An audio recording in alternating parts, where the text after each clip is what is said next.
नमस्कार दोस्तों। आज के हमारे इस वीडियो में हम आपके लिए छठी मैया की लीला की एक बहुत ही सुंदर कहानी लेकर आए हैं। बहुत समय पहले की बात है। एक बूढ़ी अम्मा थी। उनके एक बेटा और एक बहू थे। बूढ़ी अम्मा छठी मैया की परम भक्त थी और हर साल पूरी श्रद्धा से छठी मैया का व्रत करती।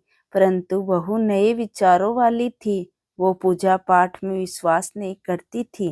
एक बार बूढ़ी अम्मा छठ पर्व करने की तैयारी कर रही थी। बूढ़ी अम्मा की बहू उन पर हंसने लगी और बोली, अम्मा दुनिया कहाँ से कहाँ चली गई है। लोग आसमान को छू रहे हैं और आप आज भी इतनी अंधविश्वासी हो। पढ़ी लिखी बहुओं का छठी मैया की परम भक्त बूढ़ी अम्मा पर कोई असर नहीं हुआ। वो तो बस अपनी तैयारी करती रही।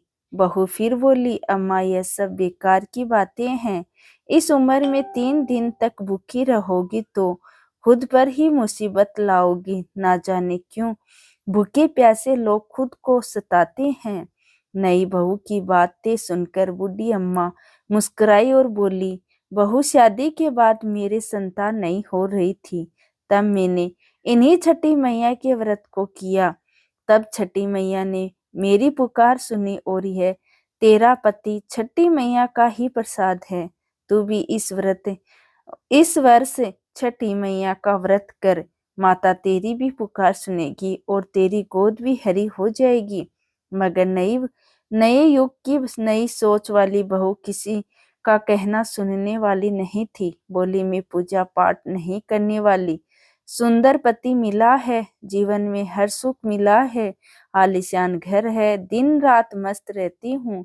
पूरे गांव में मुझ जैसा धनवान कोई नहीं है। सासू माँ इस दुनिया में क्रम प्रधान है। बूढ़ी अम्मा के लाख समझाने के बाद भी बहू पर कोई असर ना हुआ।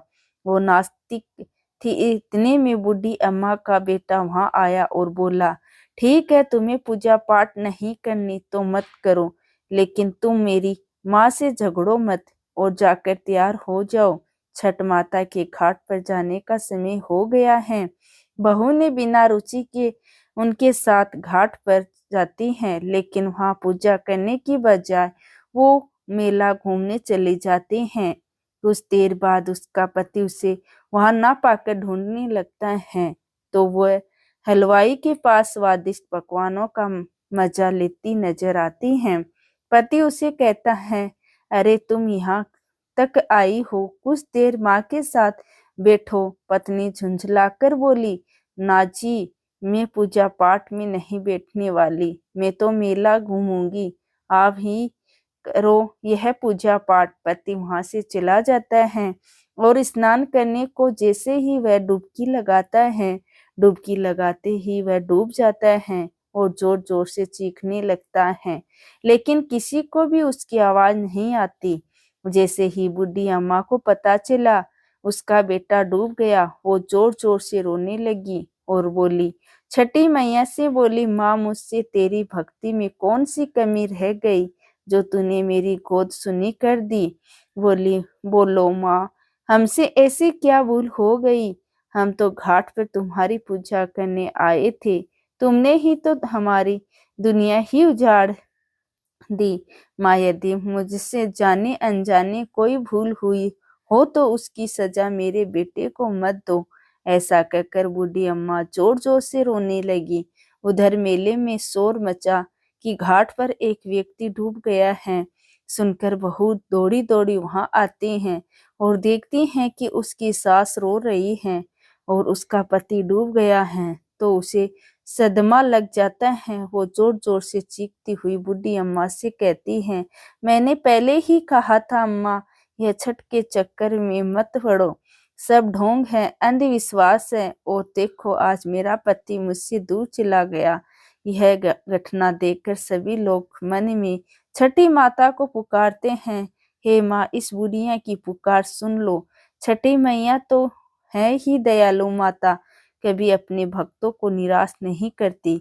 इधर पुत्र वियोग में डूब अम्मा जैसे ही जान देने नदी में कूदने लगती हैं, तभी नदी में से एक लहर उठती है और उसी लहर में से बूढ़ी अम्मा का बेटा बाहर आ जाता है। यह देख छठ घाट पर खड़े सभी लोगों की आंखें खुली की खुली रह जाती हैं। बूढ़ी अम्मा खुशी से रोने लगती हैं, बहू भी खुशी के मारे जोर जोर से रोने लगती हैं। इतने में तेज गर्जना के साथ छठी मैया प्रकट हुई और बोली, मैं कभी अपने बच्चों का अहित नहीं करती।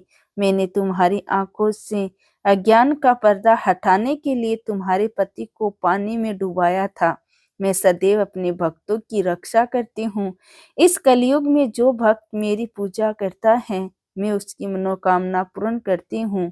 यह कहकर छठी मैया अंतर ध्यान हो गई और घाट पर मौजूद सभी लोगों ने छठी मैया की जय जयकार करी। तो दोस्तों, यह थी छठी मैया की कहानी। आपको ये कहानी कैसी लगी कमेंट करके जरूर बताएं और साथ ही साथ मेरे चैनल जतिन लाइफ स्टाइल को सब्सक्राइब करना ना भूलें। धन्यवाद दोस्तों।